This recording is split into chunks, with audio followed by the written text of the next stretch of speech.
Assalomu alaykum aziz yurtdoshlar, do'stu birodarlar, opa-singillar. Yana bir fayzli xonadonimizga tashrif buyurganmiz. Ushbu fayzli xonadonimiz Andijonda Baliqchi tumanida joylashgan. Do'stlar, xudo xolasa tashqi fasadlariga gibkiy kaminlarimizni yopishtiramiz. Yopishtirishdan oldin devorda treshinalar bo'lganligi sababli yana mustahkamligini oshirish maqsadida gibkiy kaminlarimizni yopishtirish uchun avval kafenli klilarni bir slok totib olamiz. Xudo xolasa bizdan uzoqlashmanglar.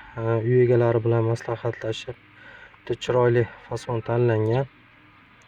Mutlaq xudo xolasa ushbu xonadonimizni chiroyli manzaraga olib kelishga harakat qilamiz. Do'stlar, bizdan uzoqlashmanglar. Gibkiy kaminga qiziquvchilar ekrandagi chiqib turgan raqamlarga murojaat qilishlari mumkin. Yanada to'liqroq ma'lumotini, narxlarini tanishtirib o'tamiz. Do'stlar, xudo xolasa yopishtirishni boshlaganimizda ushbu fayzli xonadonimizga gibkiy kaminlarimiz kvadratiga qancha mablag' ketishi to'g'risida alohida bir video joylaymiz kanalimizga. Bizdan uzoqlashmanglar, do'stlarga yuborib qo'yinglar. Yurtdoshlar, xudo xolasa ushbu obyektimiz to'liq bitgandan keyin yana bir cho'tka bitta video qilib sizlar bilan bo'lishaman. Bizdan uzoqlashmanglar, sog' bo'linglar do'stlar.